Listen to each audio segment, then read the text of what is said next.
जिला प्रशासन मुर्दाबाद मुर्दाबाद मुर्दाबाद, जिला प्रशासन मुर्दाबाद मुर्दाबाद मुर्दाबाद, जिला प्रशासन होश में आओ होश में आओ होश में आओ, जिला प्रशासन होश में आओ होश में आओ होश में आओ। तानाशाही नहीं चलेगी नहीं चलेगी नहीं चलेगी।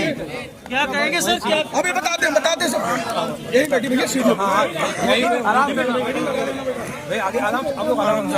आज वो खुद जो है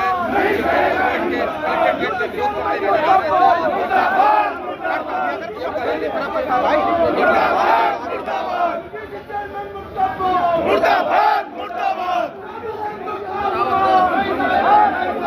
साधु संतों का अपमान नहीं सहेगा हिंदुस्तान, साधु संतों का अपमान नहीं सहेगा हिंदुस्तान, साधु संतों का अपमान नहीं सहेगा हिंदुस्तान।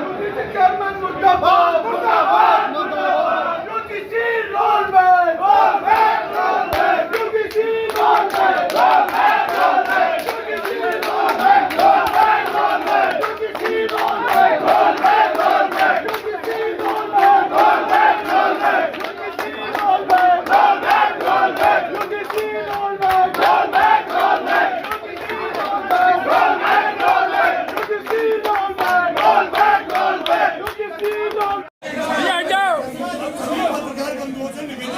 ओ भैया मोबाइल मोबाइल पीछे करो यार, पीछे करो इधर आ जाओ भाई यार। ओ जोशी जी ओ जोशी जी ओ जोशी जी इधर को आओ, ओ जोशी जी आप इधर का आओ यार ऊपर। अरे बंदला भाई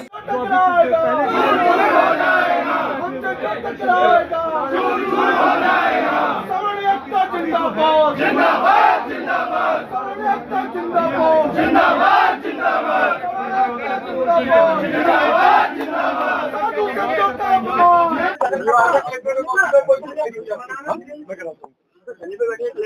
देखिए, अभी जिलाधिकारी महोदय द्वारा संदेश भेजा गया था कि हम आपसे मिलने को तैयार हैं।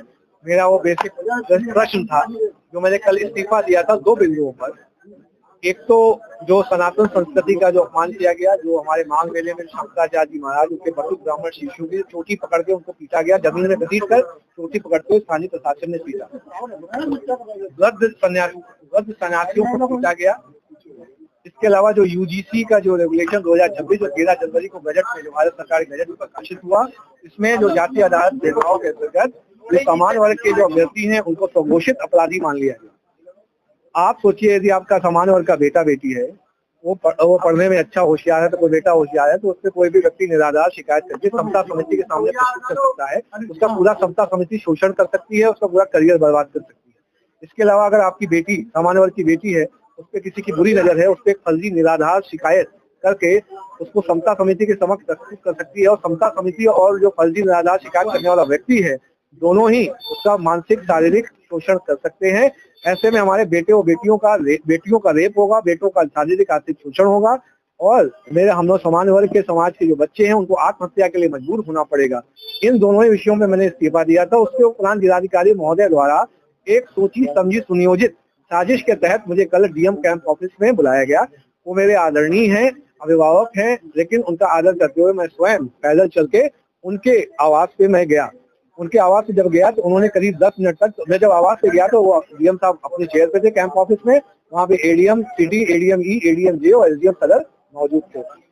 मुझे 10 मिनट तक प्रलोभन दिया कि पहले कहा कि 4 दिन की छुट्टी पे चले जाओ, फिर 3 दिन की छुट्टी पे चले जाओ, 2 दिन की छुट्टी पे चले जाओ, 1 दिन के बस लिख के ऐसा दे दो जब ये थोड़ा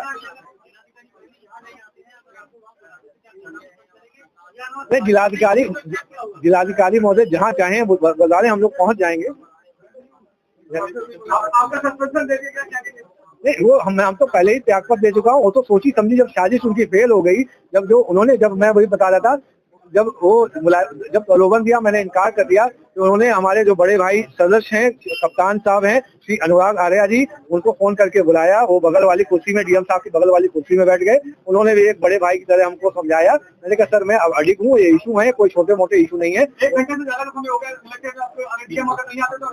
नहीं अभी हम लोग नहीं, ये हम लोग हैं यहाँ पे, धरना नहीं है, ये हमारा क्वेश्चन है। पूरे हमारा इस समय पूरा देश देख रहा है, ये देश का क्वेश्चन है। जो भाई मैं बात पूरी कर रहा था, जब उसके बाद जिलाधिकारी महोदय को करीब 7:30 बजे एक फोन आता है जो तुरंत वो उठ के स्पीकर फोन पे जो उनके कुर्सी के बगल में राइट साइड में भागते हुए फोन अटेंड करते हैं। स्पीकर फोन पर फोन होता है, बाथरूम का दरवाजा खुला होता है, मैं बिल्कुल बगल में बाथरूम वाली सीट पे थे। जब वहां पे आवाज आती है, सब लोग मुस्कुरा के सुन रहे होते हैं। उसमें एक व्यक्ति आकाश टाइप का बोलता है, ये साला पंडित पागल हो गया है, इस व्यक्ति को नहीं रात भर कैंप ऑफिस में बिठा रखना, इसको निकलने मत देना। इतने में कप्तान साहब उठते हैं मुस्कुराते हुए, क्योंकि हम सब लोग जो गाली गलौज फोन पे दे रहे थे वो हम सुन रहे थे और सब मुस्कुरा रहे थे। कप्तान साहब उठे, बाथरूम के अंदर जाते हैं, दरवाजा खुला होता है और डीएम साहब को मना करते हैं, स्पीकर फोन पे हो, स्पीकर फोन पे फोन को हटा लीजिए।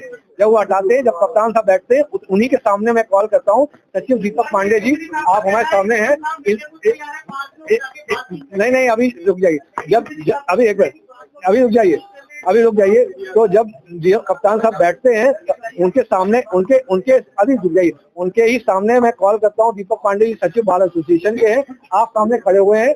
जब मैं कॉल करता हूँ मैं बताता हूँ कि किसी ने इन्हें मुझे बंधक रखने का आदेश दे दिया है, तुरंत आप मीडिया में इंफॉर्मेशन दे दीजिए जिससे कि कम से कम ये दबाव हो, मुझे बंधक ना बना पाए।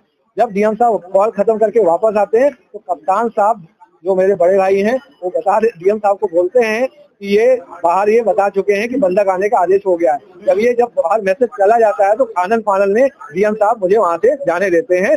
और उसके बाद जब ये पूरी साजिश विफल हो जाती है तब वो रात में एक सस्पेंशन का आदेश जारी किया जाता है। देखिए आप प्रशासन में हैं, लेकिन आप समाज में अपने बेटे बेटियों के लिए काम कर रहे हैं। अभी लोगों को पता नहीं है कि ये कितना गंभीर मामला है।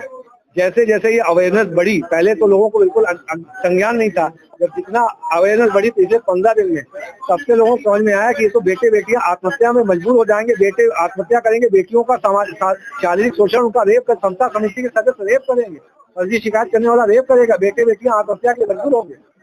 पूरे देश में आपका समर्थन बढ़ा नहीं। देखिए इस समय राज्य सरकार ने जो संवैधानिक मशीनरी विफल हो चुकी है, पूरा सामान्य समारोह वर्ग इस समय जो खिलाफ सड़कों पे उतरा हुआ है।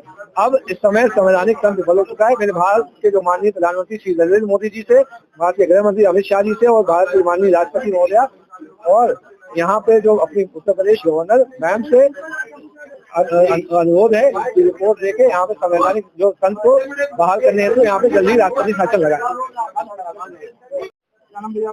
मेरा नाम शांतनु मिश्रा एडवोकेट है, मैं जॉइंट सेक्रेटरी हूँ बरेली बार।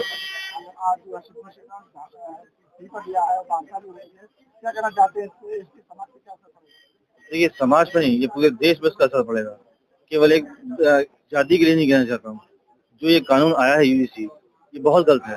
आपको मैं इसके बारे में कुछ बताना चाहूंगा। UGC means university grant commission है क्या? इसमें आप शुरू से ही आपने मान लिया कि जो बच्चा सवर्ण जाति का होगा वो गलत होगा। कोई भी शिकायत होगी, कुछ भी होगा सवर्ण जाति के बच्चे के खिलाफ, उसे मान लिया जाएगा। SC/ST कानून ऑलरेडी था, उसके बावजूद भी इस कानून को लागू करने की क्या जरूरत है? ये केवल एक बरेली का विषय नहीं है। आप ये चीज देख सकते हैं, एक SDM महोदय, नौकरी पाना कितना मुश्किल होता है, उसके बावजूद उन्होंने इस हद तक आगे और इस चीज को देखते हुए अपना इस्तीफा दिया। आप ये सोचिए कितना तृप्त रह चुके होंगे वो इस चीजों से। ये जो सरकार ने नया यूजीसी नियम लाए हैं गलत है। इसका अमेंडमेंट 13 तारीख को हुआ है और मैं भी खुद इसके विरोध में हूँ। मैं भी चाहूंगा ये जल्द से जल्द यूजीसी कानून बिल को वापस लिया जाए, अन्यथा ये तरह से बरेली नहीं, बरेली के आगे भी बढ़ेगा। क्या कहना चाहते हैं? आज जो इस्तीफा दिया संसद में आप लोग आए। देखिएगा, मैं ये सरकार से यही बात कहना चाहता हूँ, ये कानून को वापस लें। ये कानून से दूरियां बढ़ेंगी। आप उसमें देखिएगा जो जात पात की बात है और ज्यादा इसमें खाई खुदेगी। और ये देखिएगा अब तक आप देखते हैं हम लोग सब लोग साथ जितने भी अब तक 80 साल से जो चला आ रहा था, आज आरक्षण चला ही आ रहा है, सब लोग कर रहे हैं। इसमें कोई ऐसी दुविधा तो थी नहीं। लेकिन ये स्टूडेंट के उसमें डाल के क्या कहना चाहती है सरकार? इसमें क्या है कि आप उसमें जो बच्चे हैं ये इनके आप उसमें ये जो है जात पात की खाइयां इतनी बढ़ जाएंगी कि इससे गवर्नमेंट को बहुत संभालना मुश्किल हो जाएगा। और ये देखिएगा हमेशा ये करती चली आई है कि भाई कुछ नहीं होगा, लेकिन अभी इसे समझना चाहिए कि अब वो वाली चीजें नहीं है। और इन सब चीजों को देख के इसे मेरा तो मानना यही है कि इस कानून को वापस लेके इसमें सुधार की जहाँ भी गुंजाइश है उसे सुधार करना चाहिए। अधिकारी ने इस्तीफा दिया है, अगर ये हालत रहे तो और भी अधिकारी वगैरह इस्तीफा दे सकते हैं। बिल्कुल देंगे, क्योंकि देखिएगा आगे के उन्हें अपने बच्चों का भविष्य दिख नहीं रहा है। ये आप बच्चों में खाइयां खुद रही हैं और खाई खुद जाएगी तो क्या होगा। बाकी देखिएगा सब लोग जीवन तो यापन कर ही रहे हैं ना, तो इस तरीके से नई नई चीजें अगर आएंगी, और ये देखिएगा जात पात गवर्नमेंट के द्वारा ही पैदा किया जा रहा है। आज आप फार्म कोई भरने जाओ तो उसमें एक बार बताइए, किसी चीज में भरो वो जात का उसमें ही फार्म लिखा हुआ है कि भाई कौन सी जात के हो, कहाँ है, क्या है, कि आप किस में जाओगे, क्या है, सामान्य वर्ग, ओबीसी, ये कौन कर रहा है भाई। उसे आप खत्म कर देना चाहिए। अगर जब नहीं होगी तो आगे आने वाली पीढ़ी तो इन सब चीजों से बच जाएगी ना है। और वैसे तो देखिएगा इस समय आप देख रहे हो जात पात खत्म ही हो चुका है भाई। जो नई जो युवा है वो तो इस चीज को अब देख ही नहीं रहा है, और ये युवाओं में डाल के गवर्नमेंट क्या चाहती है भाई। आज युवाओं में जात पात कहाँ है, और ये गवर्नमेंट खुद चाहती है कि ये चीज पैदा हो, तो ये जात पात तो गवर्नमेंट पैदा कर रही है। ये कानून नया जो आएगा वो पैदा करेगा।